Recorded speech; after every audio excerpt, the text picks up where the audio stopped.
서로 축복하십니다. 오늘도 시원한 내리맞고 행복하세요.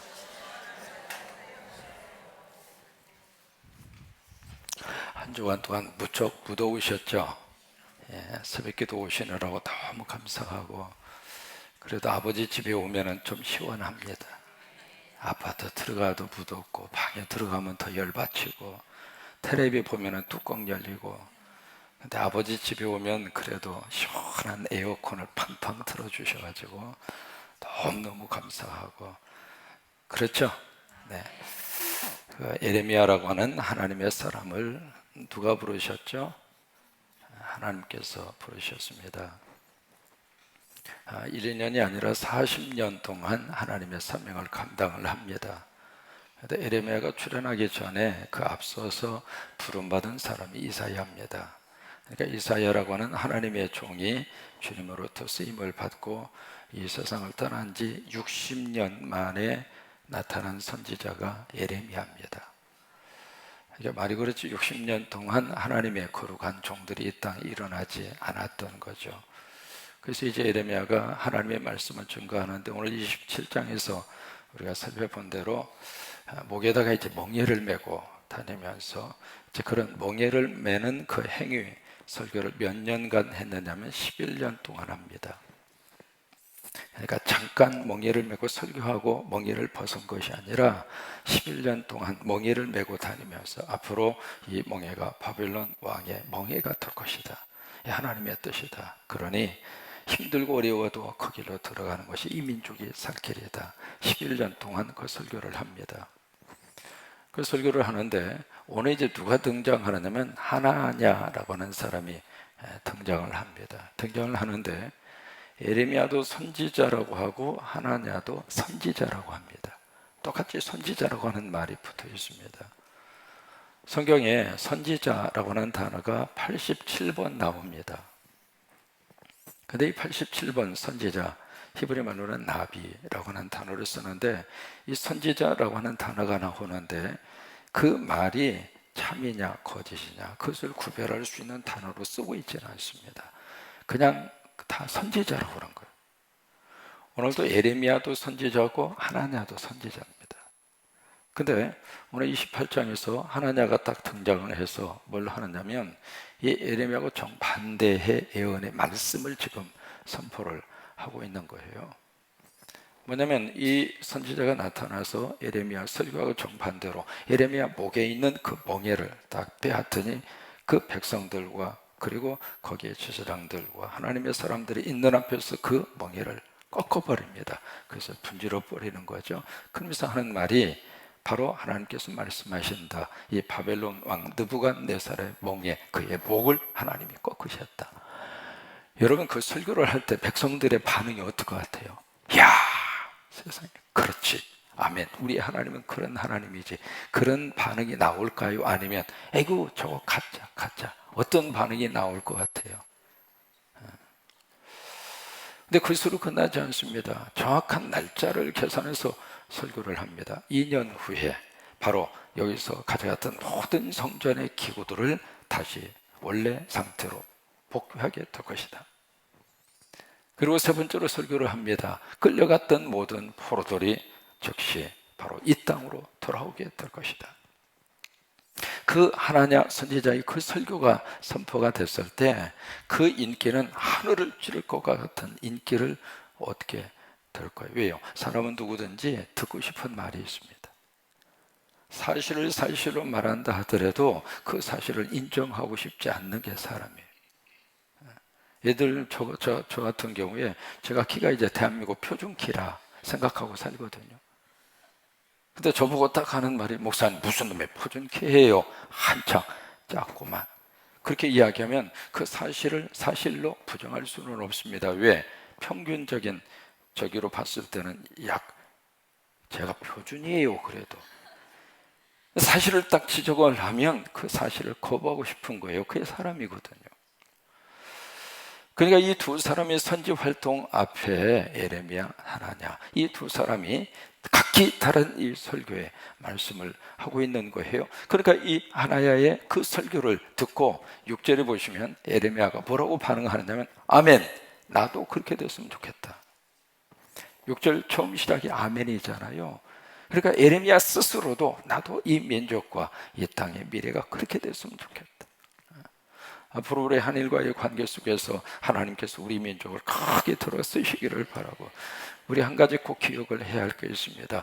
우리는 일본 사람을 대상으로 지금 거부하고 일본 사람을 대상으로 반대하고 그런 거 아닙니다.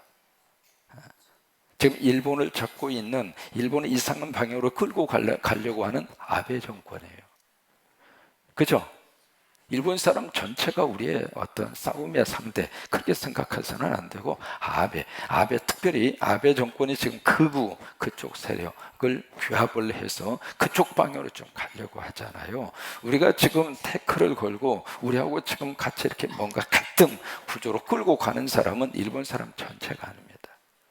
그러니까 일본 사람 전체로 우리가 싸우고 일본 사람 전체로 무슨 저항 운동을 하고 그런 것이 아니라, 그 나라를 지금 앞에서 이상한 모습으로 가려고 하는 극우 세력, 그리고 군국주의를 부활시키려고 하는 아베 정권, 어떻게 해서든지 법을 개헌을 통해서라도 전쟁을 할 수 있는 나라로 바꾸려고 하는 아베 정부를 중심으로 한 그분들을 대상으로 우리가 기도하고, 그분들을 대상으로 하나님이 역사하시기를 바라고, 그렇게 우리가 지금 저항을 하는 거예요. 여러분, 그런 것처럼 이 하나냐의 그 예언의 말씀은 어떤 면에서 백성들의 입장으로서는 혼동이 오는 거예요. 도대체 누구 말이 맞냐 이 말이에요. 그 다음에 어떤 역사가 나타나게 되는가? 그 다음에 한참의 시간이 지납니다. 다시 하나님께서 에레미야에게 말씀을 주십니다. 말씀을 주시면서 하는 말이, 그 하나냐에게 가서 이야기를 해라. 무슨 얘기를 하느냐면, 다시 새로 멍에를 만들어서, 너는 나무 멍에를 부러뜨렸지만은 나는 너에게 쇠 멍에를 씌워야겠다 것이다. 왜냐하면 분명히 바로 바벨론 그 왕의 그 지배를 받게 될 것이다. 그것은 나의 뜻이다 라고 하는 것을 다시 한번 확인을 시켜주면서 하는 말이, 앞으로 하나냐는 2개월 후에 죽을 것이다. 그래서 결국 2개월 후 7월 달에 하나냐가 세상을 떠납니다. 오늘 이 사건을 통해서 우리에게 무슨 말씀을 해주시고 있는가라고 하는 거예요. 우리가 거짓과 참을 어떻게 우리가 알아낼 수 있겠는가? 똑같은 선지자입니다. 에레미야도 선지자고 하나냐도 선지자이고, 하나냐도 어떻게 말씀을 선포하는가? 이것은 하나님의 말씀이다. 오늘 28장에 보시면은 하나냐 스스로도 이것은 하나님의 말씀이다, 그렇게 설교하고 있는 거예요. 그러니 도대체 누구 목사의 설교가 하나님이 주신 설교냐 그 말이에요. 그래서 여기에 선지자는 선지자인데, 이것을 어떻게 우리가 우리가 볼 수 있을까라고 하는 문제입니다. 참 여기서 한 가지 꼭 기억을 해야 할 게 있어요. 처음부터 이 거짓된 선지자가 따로 있고 가짜가 따로 있고 진짜가 따로 있는 게 아니라고 하는 거예요. 처음부터 목사가 진짜 목사가 있고 가짜 목사가 있고 그럴 수도 있겠습니다만은 그렇지 않다 그 말이에요. 똑같은 목사지만 그 목사가 가짜가 될 수도 있고 진짜가 될 수도 있다 이 말이에요. 이게 무엇이 그를 그렇게 만들어 가는가? 첫째로 뭐가 있느냐면, 하나님의 말씀이 그에게 주어지면 진짜가 되는 것이고, 하나님의 말씀이 주어지지 않으면 가짜라고 말이에요. 똑같은 선지자지만 하나냐는 하나님의 말씀이다 그렇게 말하고 있지만, 하나님께서는 하나냐에게 내가 너에게 그 말을 준 적이 없다 그 말이에요. 그러니까 하나님의 말씀을 제가 받았느냐, 그러면 참 선지자가 되는 것이고, 그렇지 않고 그냥 자기 생각과 자기의 이성적인 논리에서 나오는 거라면 그건 거짓이라 그 말이에요. 이해가 되셨어요? 그 다음에 두 번째로, 열매로 그를 알게 된다고 하는 거예요. 결과로. 하나냐가 쭉 예언의 말씀을 하고 선포를 했을 때, 그때 에레미야가 그렇게 이야기합니다. 그래, 나와 당신 이전에도 많은 하나님의 종들이 재앙을 심판을 선포했어. 그 사람들이 누구냐면 아모스, 이사야, 그리고 스바냐입니다. 그 사람들이 이 재앙을 선포하고, 자, 역사적으로 보자. 그 재앙을 선포한 하나님의 말씀이 어떤 결과를 가져왔는가? 그 다음에 당신이 지금 평화를 선포하는데 그 평화 선포에 대한 마지막 결론은 두고 봐야 된다 이 말이에요. 그게 오늘 성경 예레미야의 반응이거든요. 평화를 선포하는 거 좋다 그 말이에요. 아무 일이 없이 앞으로 잘 될 것이다, 좋다 이 그거예요. 그러나 그것이 지금 당장 그냥 듣기에는 좋을지 모르지만 그 선포에 대한 마지막 결과 당신이 책임질 수 있느냐 이 말이에요. 그러니까 뭐냐면 결국 열매로 그를 알아볼 수밖에 없다고 하는 거예요. 참 이것은 평생 설교자로 살아야 하는 목회자들에게 있어서는 깊이 묵상해야 할 말씀이에요. 선포하고 끝나는 게 아닙니다. 거기에 대한 책임과 거기에 대한 열매를 하나님이 물으시겠다 그 말이에요. 여러분 누가복음 6장 43절 44절 기억하는 말씀이 있습니다. 뭐냐면 못된 열매를 맺는 좋은 나무가 없고 좋은 열매를 맺는 못된 나무가 없다. 그래서 나무는 각각 그의 열매로 알게 된다. 그 말씀 여러분 기억나십니까? 결국 뭐냐면 나무의 존재의 가치는 열매로 나타나게 되는데 그 열매에 따라서 그 나무의 존재가 평가받는다 그 말이에요. 우리가 땅에다가 이제 사과나무를 심거나 귤나무를 심거나 그러면 그 나무가 심고 나서 그 다음 해 바로 따는 게 아니잖아요. 한 3년 정도 지나야 따는데 이게 성숙한 그 나무는 나무 한 그루에서 약 한 500개를 땁니다. 그 다음에 옥수수를 땅에다가 심잖아요. 옥수수를 심으면 옥수수 대에서 실한 그 옥수수가 2개에서 3개가 맺힙니다. 근데 옥수수 하나에 옥수수 알이 몇 개냐면 씌어보셨어요? 우리가 마시고 옥수수 먹으면서도 몇 개 달려있는 줄을 잘 모르잖아요. 옥수수 하나가 보통 200에서 300개, 300알입니다. 이 옥수수 하나를 심으면 옥수수 한 대에서 몇 개를 거두냐면 600알을 거둡니다. 엄청난 거룩한 축복입니다. 그러니까 뭐냐면 뭐든지 거기에 대한 결과는 열매로 나타날 수밖에 없다고 하는 거예요. 결국 목회자들의 가장 중요한 메시지의 마지막 결과는 열매다 그 말이에요. 그 열매가 무슨 열매로 나타나게 되는가? 선포된 말씀의 열매 그리고 목회자의 삶의 열매로 이야기하라 그 말이에요. 좀 그런 의미에서 이제 특별히 선지자로 부름받은 사람, 목회자의 이 길을 걷는 저 같은 사람들은 이 말씀 앞에 이것은 누가 평가하는 것이 아니라 하나님이 평가하십니다. 그래서 두려울 수밖에 없고, 그 다음에 세 번째로 무엇을 이야기하느냐면 이 그 구별에 대한 문제입니다. 어쨌든 우리가 선지자는 선지자지만 이 선지자가 예레미야 같은 선지자인가 아니면 하나냐 같은 선지자인가 구별을 해야 될 거 아니에요. 이게 가짜와 진짜로 구별할 수 있어야 되잖아요. 지금부터 이제 5년 전입니다. 벌써 5년이 흘러갔네요. 2014년도에 뭐가 막 이렇게 막 한국 사회 속에 막 달궈졌느냐면 홍해선 전도사 혹시 기억나십니까? 2014년 12월 14일 새벽 4시 반 한국에 전쟁이 일어난다. 혹시 기억나세요? 막 그때요 얼마나 많이 이 한국 사회 속에 이분이 와가지고 막 전국을 다니면서 한국에 전쟁이 일어난다. 2014년 12월 14일 새벽 4시 반. 그래가지고 이제 그 전쟁이 일어난다고 그러면서 막 얼마나 많은 사람들에게 혼동을 줬는지 몰라요. 그 하나님이 나에게 줬다. 그러면서 이제 강의를 할 때에도 오늘 새벽에도 하나님과 내가 그 영적 교제를 했고 나 예수님과 1시간 동안 대화하고 왔다. 예수님께 계속 물어보니까 정확하다고 말씀을 하시더라.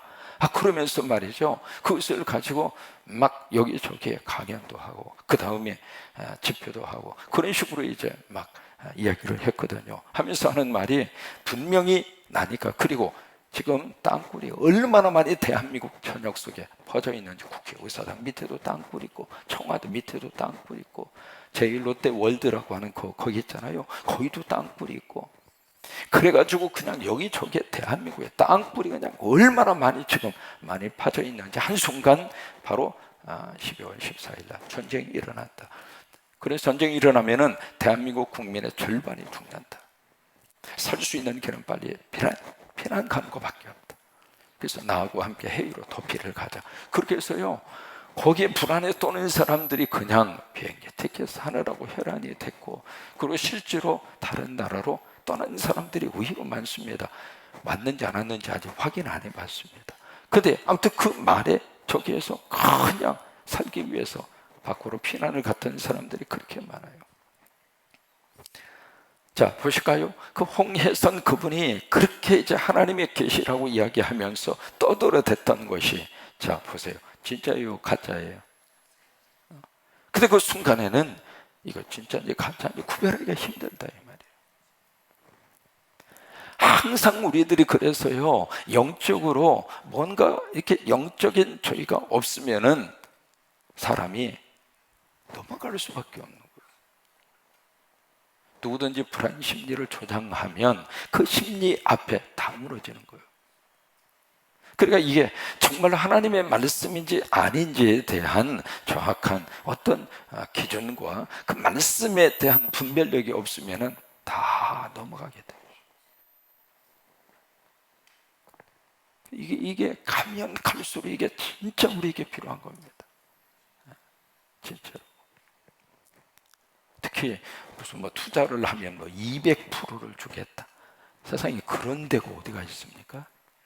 구별할 수 있어야죠. 가면 갈수록 우리들이 이걸 굉장히 많이 구별할 수 있어야 되는데, 어쨌든 이 세 가지의 것을 우리가 머릿속에 다시 한번 기억을 해야 할 필요가 있습니다. 결국 뭐냐면, 하나님께서는 예레미야를 통해서 70년 포로 생활을 이야기를 해요. 거기에 대해서 하나냐는 2년이라고 그러잖아요. 2년. 이 2년 만에 끝난다 그거예요.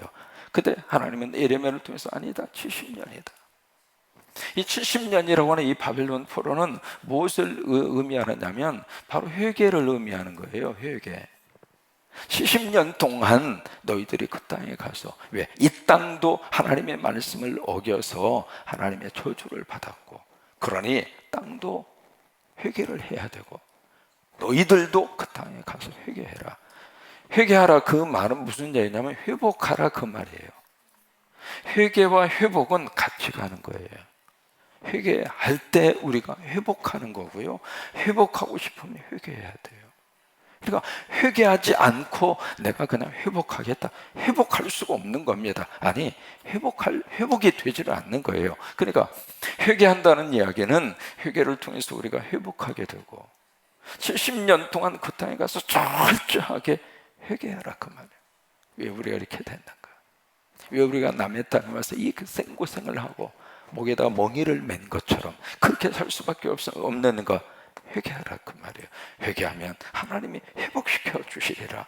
근데 그 기간이 몇 년인가? 70년이다 그 말이에요. 70년. 2차 세계대전 이래 나라가 두 쪽으로 갈라진 나라가 4개였습니다. 그죠? 4개의 나라가, 독일, 베트남, 예멘, 그리고 한국입니다. 그 4개 나라 가운데 지금 3개는 그 민족이 다 통일이 됐습니다. 독일도 그러죠, 베트남도 그러죠, 예멘도 그러죠. 지구상에 지금 분단된 상태로 지금 싸우고 있는 나라는 대한민국밖에 없습니다. 왜 그럴까? 왜 오랜 세월 동안 우리는 이렇게 살아야 하는가? 그냥 우연이 아닙니다. 뭔가 이 민족을 향하신 하나님의 메시지가 있는 거죠. 그것을 정치적으로 이용해 먹는 사람은 정치적으로 자기 이득이 있으니까 그것을 잘 이용을 하면 정권을 유지할 수 있고 뭐라도 한 자리 차지할 수 있고, 때로는 불안을 조성해서 안보라고 하는 이름으로 어떤 자기의 것을 챙기는 그런 세력도 숱하게 많이 등장을 했고, 앞으로도 이제 그러지 말라는 법이 없겠죠. 항상 우리는 이 두 단어를 기억을 해야 돼요. 그러니까 뭔가 하나님께서 요구하시는 것이 있다 그 말이에요. 회개할 것은 회개하고, 그랬을 때 하나님 우리를 회복시키신다 이 말이에요. 또 하나는 이 하나냐와 예레미야의 차이점 가운데 하나는 바로 뭐냐면 인기에 대한 문제입니다. 하나냐는 사람들의 인기를 얻는 면에 있어서는 탁월한 처세술을 가진 목사죠. 무엇을 이야기하면 교인들이 구름대처럼 몰려들 수 있겠구나, 그것을 알고 있는 사람이죠. 예레미야는 인기보다는 하나님의 말씀 앞에 자신의 모든 것을 걸은 사람이죠. 결국 이 인기를 구사하는 사람은 회개에 대한 말을 할 수가 없습니다. 여러분, 지금도 강대상에서 죄에 대한 문제를 막 이야기하면 기분 좋아하는 사람은 없습니다. 맞는 얘기지만 싫다 그거예요. 죄, 그 다음에 회개하라, 제대로 살아라, 뭐 그런 이야기, 그것을 부정할 수는 없지만 듣기는 싫다 그거예요.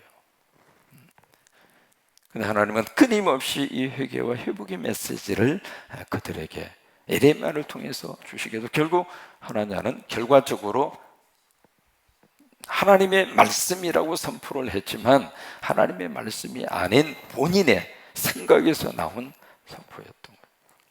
여러분, 뭐든지 그래요. 두고 봐야 돼요. 현재 내가 힘든 것도 두고 보세요. 그 힘든 것이 어떤 결과로 나타날까? 현재 내가 지금 잘 나가는 것도 두고 봐야 돼요. 왜요? 그 잘 나가는 것이 내 인생에 어떤 의미를 가지게 될 것인가? 한번 해보실까요? 두고 보십시다. 왜요? 결과로 말하게 되는 거예요. 결과로. 언제가 말씀드린 것처럼 어느 분이 늘 아침마다 일어나면 기침을 콜록콜록 하면서 기관지도 안 좋고 막 그래요. 늘 병약 체질이고, 그래서 하나님 앞에 간절히 기도하는 거예요. 하나님, 나 이거 좀 어떻게 해주세요. 그러니까 응답이 떨어졌습니다. 그래, 너 집에 나가봐. 딱 나가보니까 큰 바위가 집 앞에 있는 거예요. 그 바위를 밀어라 그런 거예요. 하나님, 알겠습니다. 그래서 그때부터 이분이 믿습니다 하고 바위를 막 밀은 거예요.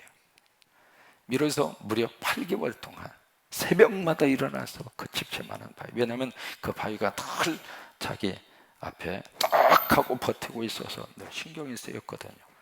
때는 이때다 싶어서 바위를 8개월 동안 힘으로 밀었어요. 밀고 나서 이제 딱 보니까 세상의 바위가 1mm로 움직이지도 않은 거예요.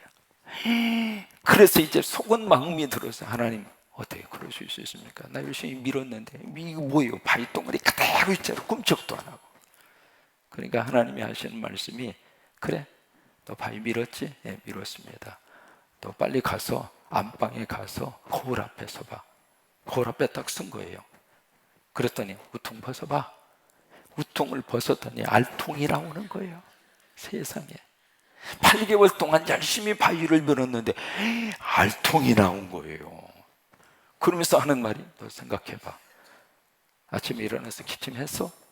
보니까 세상에 아침마다 일어나기만 하면 콜록콜록 하던 거 기침 오늘은 갑자기 없어진 거예요. 자기도 모르는 사이에 8개월 동안 하나님이 그 사람의 간절한 건강에 대한 기도에 하나님이 응답하신 거예요. 그러면서 하는 말이, 종아, 내가 너로 하여금 push the rock 하라고 그랬지 move the rock 하라고 그랬냐? 여러분, 영어로 보시면 다른 개념이거든요. push와 move라고 하는 게 달라요. push the rock이라고 하는 것은 그 바위를 밀어라 그 말이에요. push하라 그 말이에요. 밀어라 그 말이에요. move the rock이라고 하는 것은 그 바위를 움직여라 그 말이에요. 하나님은 푸시하라고 그랬지 무브하라고 안 했다 이 말이에요. 움직이라고. 그 바위를 어떻게 해서든 저쪽으로 옮겨라 그렇게 말씀하신 것이 아니라 바위를 밀어라 그 말이에요. 그러니까 밀다가 보면 역사가 나타나고 밀다가 보니까 나에게 건강에 은혜도 주시고 알통도 생기게 하시고 그거 가지고 알통찌개 끓여 먹을 정도로 기침도 없어지게 만들고 그렇게 하셨다 그 말이에요. 근데 우리는 자꾸 이 무브하려고 그래요. 뭔가가 역사가 나타나기를 바라고 뭔가가 이렇게 그거 아니라 그 말이에요. 그냥 삶의 자리에서 내 앞에 큰 바위가 있다면 그 바위 잡고 씨름하라 그 말이에요. 푸시하면 그것을 놓고 간절히 기도한다는 이야기는 무부하라 그 말이 아닙니다. 그 문제를 네가 해결하라 그 말이 아닙니다. 그냥 잡고 씨름하는 거예요. 잡고서 그냥 푸시하는 거예요. 이 민족의 큰 이 안보적인 문제, 거대한 바위 아닙니까? 그냥 푸시하는 거예요. 우리가 그것을 어떻게 완전히 깨끗이 해결할 수 있을 정도의 능력이 우리에게는 없잖아요. 그냥 기도하고 그냥 주여 시작 그 푸시하는 거예요. 푸시하는 거예요. 푸시. 여러분 지금까지 한국의 경제가요 박정희 정권부터 시작을 해서 엄청나게 발전이 됐습니다. 이명박 정권이 들어서면서 우리에게 꿈같은 그림 같은 정책을 제시하고 그리고 대통령 뽑아달라고 그랬습니다. 기억나십니까? 그때 477인가요? 777인가요? 그러면 그때 경제 성장률이 그만큼 올라갔습니까? 그리고 그 뒤에 박근혜 정부. 여러분 이 가면 갈수록 한 가지로 깨달아야 될 게 있습니다. 한국의 경제 성장이 과거처럼 될 수 있을까요? 없을까요? 될 수 없습니다. 왜요? 이제는 성장할 수 있는 동력이 최대한으로 써먹은 거예요. 이제는 무엇을 우리가 푸시해야 되는가? 이제 경제 성장, 과거에 비해서 그 짧은 시간에 그만큼 성장했던 그것은 이제 꿈 같은 이야기예요. 여러분 중국만 하더라도요, 중국의 경제 성장이 1년에 그냥 거의 10% 그 단위대로 막 팍팍팍 올라가서 지금 중국의 경제 성장률이 그 상태로 유지가 되고 있습니까? 아니죠. 어느 나라든지 그런 거예요. 이제는 경제 성장, 이제는 성장을 더 이상 욕심내지 말고 왜? 얼마큼 우리가 더 잘 살아야 이 정도 됐습니까? 그렇게 말하겠어요. 지금 감사하고 우리 어렸을 때와 지금하고 비교하면 천지가 개벽됐잖아요. 그럼 감사해요? 안 해요? 감사하잖아요. 지금은 감사하고 감사할 것은 감사하고 이제는 성장만 자꾸 요구할 것이 아니라 앞으로 어느 정권이 들어온다 하더라도 성장에 대한 장밋빛은 사실은 어려워요. 그게 현실입니다. 어떻게 하면 이 땅이 좀 더 안정적으로 살아갈 것인가? 그래서 거대한 이 돌덩어리 같은 이 바위덩어리를 우리가 하나님 앞에 와서 자꾸 푸시하자 그 말이에요. 주여 하면서 푸시하고 새벽 기도로 푸시하고 예배로 푸시하고 그렇게 하다가 보면 하나님이 내 영성을 하나님께서 키워주시고 영적인 근육도 하나님이 만들어 주시고 그래서 알통도 2개, 3개 여기도 알통, 여기도 알통, 여기도 알통. 그래서 우리 영성을 더 강건하도록 하나님 그렇게 역사하시리라고 믿어요. 한 주간 새벽기도 함께 하셔서 감사하고 수고하셨고 서로 한번 서로 축복하십니다. 애쓰셨습니다. 감사합니다. 고맙습니다. 새벽마다 여러분 만나서 너무 행복하고요. 또 무더운 날씨에 건강으로 지켜주시기를 바라고 특별히 오늘 몽골 지역으로 우리 15명 또 이제 내일 우리 의료팀 15명에서 30명에 가게 되는데 하나님이 역사할 줄로 믿습니다. 떠나기 전에 이렇게 많이 기도한 것도 역사 일에 그렇게 흔하지 않습니다. 이번에 가시는 분들 큰 은혜를 하나님께서 주실 줄로 믿고, 또 하나님의 거룩한 선교 역사에 바친 하나님의 사람들을 쓰임받게 되기를 바랍니다. 또 하나, 선교 현장에 가면 영적으로 싸움터입니다. 그래서 작은 것 때문에 신경이 막 날카로워지고, 작은 것 때문에 막 속상하고, 그게 선교 현장입니다. 그래서 선교 현장에 가셔서 말씀드린 것처럼 무부하려고 하지 마세요. 그냥 푸시만 하세요. 아셨습니까? 가시는 분들도 그러고, 우리가 남아서 기도하는 분들도 그러고. 그래서 이번에 선교를 통해서 하나님의 큰 영광 받으시기를 바라고, 오늘 저녁에 이제 추관신 선교사님 선교 보고하시고, 르완다의 기하야 교회 건축한 거 여러분들에게 보고를 드릴 거고, 또 하나 아프리카의 피그미 쪽을 위한 키템보 성경이 이제 완성이 됐습니다.